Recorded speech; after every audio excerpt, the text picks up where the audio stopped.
అమరావతి రైతులపైన కేసులు పెట్టారు. టీచర్స్ పైన సిపిఎస్ అడిగితే వాళ్ళపైన కేసులు పెట్టారు. ఇవదే మరిగా తెలుగుదేశం మిగిలిన అన్ని రాజకీయ పార్టీలు, జనసేన, బీజేపీ, మిగిలిన రాజకీయ పార్టీ నాయకులపైన, కార్యకర్తలపైన కేసులు పెట్టారు. ఇవన్నీ కూడా సమీక్ష చేద్దాం. అవసరమైతే ఎవరైనా ఎక్సెస్గా కావాలని కేసులు పెట్టారని ప్రూవ్ అయితే అలాంటి అధికారులు శిక్షించడానికి కూడా నేను సిద్ధంగా ఉన్నానని ఏదో చట్టాన్ని వాళ్ళ చేతల్లోకి తీసుకొని ఇష్టానుసారంగా చేసి మళ్ళా తప్పించుకుంటామని ధీమాత ముందుకు పోతే ఎప్పుడు కూడా లా అండ్ ఆర్డర్ మనం కంట్రోల్ చేయలేం. చట్టం ఉంది, చట్టాన్ని గౌరవించాలి. అధికారులు కానీ, సామాన్య ప్రజానికం కానీ, ప్రభుత్వాలు కానీ చట్టాన్ని గౌరవించినప్పుడే దానివల్ల లా అండ్ ఆర్డర్ మెయింటైన్ అవుతుంది. విచ్చలవిడితనం వస్తే ఎప్పుడు కూడా లా అండ్ ఆర్డర్ మెయింటైన్ చేయలేం. అదే సమయంలో అధ్యక్ష, ఇంకొక పక్క నేను ఇక్కడుండే మిమ్మల్ని కూడా కోరుతున్నా, మళ్ళీ ప్రభుత్వాన్ని ఇబ్బంది పెట్టే పరిస్థితి ఎన్డీఏలో ఉండే ఎవరు తేవద్దండి. ఇది నేను చాలా స్పష్టంగా రిక్వెస్ట్ చేస్తున్నాం. ప్రభుత్వం దృఢ సంకల్పంతో ఉన్నాం, లా అండ్ ఆర్డర్ మెయింటైన్ చేస్తాం. వారసత్వంగా కొన్ని సమస్యలు వచ్చాయి. ఏ సమస్య వచ్చినా ఆ సమస్యను పరిష్కారం చేసే శక్తి ఎన్డీఏకుంది. నేను ఇక్కడుండే మిత్రులు పవన్ కళ్యాణ్ గారు మేము ఒకటే చెప్తున్నాం, అప్పీల్ చేస్తున్నాం. మన సభ్యులు ఎవ్వరు కూడా లా అండ్ ఆర్డర్ మీ చేతులు తీసుకోవద్దండి. మీకు ఏదున్నా చెప్పండి, డెమాన్స్ట్రేటివ్గా యాక్ట్ చేసి ఈ రాష్ట్రంలో లా అండ్ ఆర్డర్కి విఘాతం కలిగించే వ్యక్తి ఏ స్థాయిలో ఉన్నా సరే పనిష్ చేసే బాధ్యత మాదని మరొకసారి అందరికీ ఇప్పటికే కొంత మెరుగైంది. ఆవేశాలు ఉన్నాయి, ఒకరోజు ఆవేశాలు పోవు. బాధ ఉంది మనసులో చాలా. ఓసారి మీకు అవే జ్ఞాపకం కూడా వస్తూ ఉంటాయి. ఎందుకంటే మీకు జరిగిన అన్యాయం తలుచుకుంటారు. మీ కింద నుండే కార్యకర్తలు వచ్చి వాళ్ళు కూడా బాధపడతారు. నాకు ప్రాణ సమానమైన కార్యకర్తలు పోగొట్టుకున్నాను నేను. అందుకనే మీరు చూసి చంద్రయ్య కేసులో నేనే పాడి మోసాను. నేను మర్చిపోగలుగుతాను ఆ సంఘటన, నా జీవితంలో మర్చిపోలేను. ఎందుకు అతను చేసినటువంటి త్యాగం అది.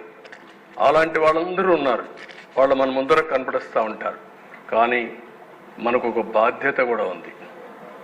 ప్రజలు మనకిచ్చింది కక్ష తీర్చుకోమని అధికారం ఇవ్వలేదు, తప్పులు చేసిన వాళ్ళని క్షమించమని కూడా ఇవ్వలేదు. అది కూడా అసమర్థం అవుతుంది. ఆ విషయం కూడా మీరు గుర్తుపెట్టుకోవాలి. తప్పు చేసిన వాళ్ళని శిక్షించాలి, అదే సమయంలో కక్ష తీర్చుకోవాలి, పొలిటికల్ విక్టిమైజ్ చేయాలి అనేది పెట్టుకుంటే మాత్రం దాన్ని ఏమాత్రం కూడా కరెక్ట్ కాదు. మనం అధికారం ఇచ్చింది చట్టాన్ని గౌరవించడానికి, రాష్ట్ర ప్రజలకు మెరుగు చేయడానికి ఇచ్చారు. ఈ ప్రాసెస్లో కొంతమంది సఫర్ అయ్యాం, కొంతమంది ఎక్కువ సఫర్ అయ్యారు, కొంతమంది తక్కువ సఫర్ అయ్యారు. మొన్నటి వరకు ఎప్పుడూ ఊహించినటువంటి, ఎప్పుడూ సినిమాల్లో హీరోగానే కొట్టడమే తెలిసిన పవన్ కళ్యాణ్ గారు కూడా రోడ్డు మీద పడుకోవాల్సి వచ్చింది. అదే సినిమాలో అయితే పడుకునేవాడు కాదు, అక్కడైతే పైకి ఎగిరి కొట్టేవాడు. అంటే ఇవన్నీ ఉన్నాయి, కానీ డెఫినెట్గా కంట్రోల్ చేద్దాం. సెకండ్ థాట్ లేదు. ఇది అయిన తర్వాత మళ్ళీ మనం మాట్లాడుకుందాం. కమిషన్ కూడా నేను ఆలోచిస్తాం, ఏ విధంగా వేయాలి అనేది కూడా ఆలోచించుకొని నేను అన్ని స్టడీ చేసుకొని అవసరమైతే క్యాబినెట్ల మీద మాట్లాడి యాక్షన్ తీసుకుంటాం.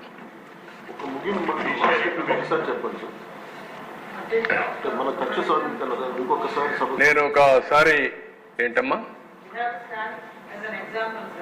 ఎందుకంటే నాకు జరిగిన సంఘటన చెప్తాను. పవన్ కళ్యాణ్ గారి నా మైనర్ కూతుర్ని ఇలా కిడ్నాప్ తీసుకెళ్లిపోయారని చెప్తే ఆయన వెంటనే స్పందించి వితిన్ 3 days తీసుకొచ్చారు. అదే ఇన్సిడెంట్ మా నియోజకవర్గంలో అయింది. నేను అప్పుడు పోలీస్ అతనికి అదే చెప్పాను, అక్కడ జరిగింది ఇక్కడ జరగట్లేదని ఆ తల్లి వచ్చి బాధపడుతున్నది. పవన్ కళ్యాణ్ గారు చూపించారు మీకు అది, మళ్ళీ మాకు కూడా అటువంటి గౌరవాన్ని మీరు కల్పించాలంటే అతను కూడా నిన్నటికల్లా అమ్మాయి దొరికిందండి, నాకు చాలా సంతోషంగా ఉంది sir. You stood as an example sir. అందరూ కూడా అలాగే చేస్తే ఖచ్చితంగా లా అండ్ ఆర్డర్ బాగుపడుతుంది. ఎందుకంటే they plagued the system sir.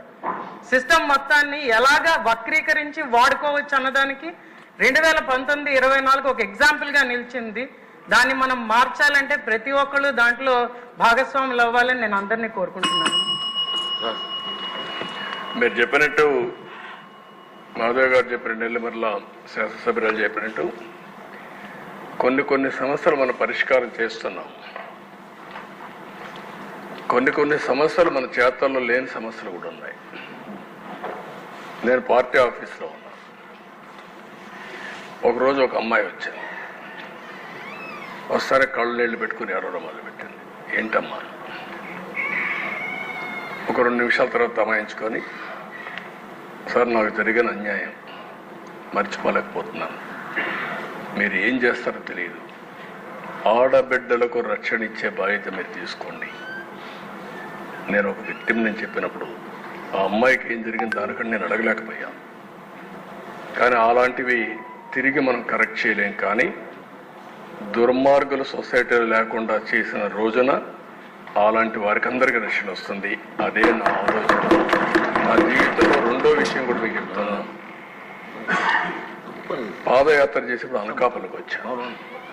రాత్రి 2 గంటలకు నడుస్తా ఉంటే అనకాపల్లిలో ఒక డీసెంట్ మహిళ ఒక అమ్మాయి వచ్చారు. ఆ అమ్మాయి వచ్చి అడిగింది ఒకటే మాట అడిగింది, సార్ మీరు ఏమి వద్దండి, మాకు రక్షణ ఇవ్వండి. అప్పుడే నిర్భయ కేసు జరిగింది ఢిల్లీలో నిర్భయ కేసు జరిగితే అనకాపల్లిలో ఉండే మహిళ వచ్చి 2 గంటల వరకు మేల్కొని, నేను మేలుకున్నాను సార్ మీకోసం మీరు వస్తున్నారంటే, మళ్ళా నాకు అవకాశం దొరకదు కాబట్టి చెప్పాలి సార్. ఈ దేశంలో మాలాంటి వాళ్ళు కొంచెం అందంగా ఉంటే ముసుగేసుకొని తిరిగే పరిస్థితికి వచ్చాం. అదే మరిగా బయట తిరగలేని పరిస్థితికి వస్తున్నాం. మాకు స్వేచ్ఛ లేదా, కనీసం మాకు రక్షణ ఇవ్వలేరని చెప్పి అడిగినప్పుడు నాకు చాలా బాధ వేసింది. ఇలాంటి సంఘటనలు చాలా ఉన్నాయి. అందుకనే మనం మహిళల్లో కూడా చైతన్యం తీసుకురావాలి. అదే సమయంలో సంస్థల పైన కూడా మనందరం ఒక పద్ధతి ప్రకారం పనిచేస్తేనే సాధ్యమవుతుంది. ఇప్పుడే మళ్ళీ ఒకసారి పవన్ కళ్యాణ్ గారు చెప్పినట్టు మీరు గుర్తుపెట్టుకోవాల్సింది, మనం అందరి మీద ఒక బాధ్యత ఉంది. ఒక విధంగా మనందరం మనుషులమే. నాకు జరిగిన అవమానం నన్ను వెంటాడుతూ ఉంటుంది. మీరందరూ గుర్తుపెట్టుకోవాలి, నా జీవితంలో మొట్టమొదటిసారిగా నా కళ్ళలో నీళ్లు పెట్టిన సందర్భం ఒకటే ఒక సందర్భం. అది హౌస్లో నాకు జరిగిన అన్యాయంతో నా జీవితాంతం జ్ఞాపకం ఉంటుంది. దేనికి భయపడలేదు. నన్ను చంపతారని తెలిసిన 24 క్లేమోర్ మైన్స్ నా మీద బ్లాస్ట్ చేసినప్పుడు నేను బాధ్యత ప్రవర్తించాను తప్ప ఆధార్యంతో నేను మాట్లాడలేదు. నా కళ్ళల్లో ఒక్క చుక్క కన్నీళ్లు రాలేదు. పవన్ కళ్యాణ్ గారు ఎంత విసిగిపోయాడో మీరు చూసుంటారు.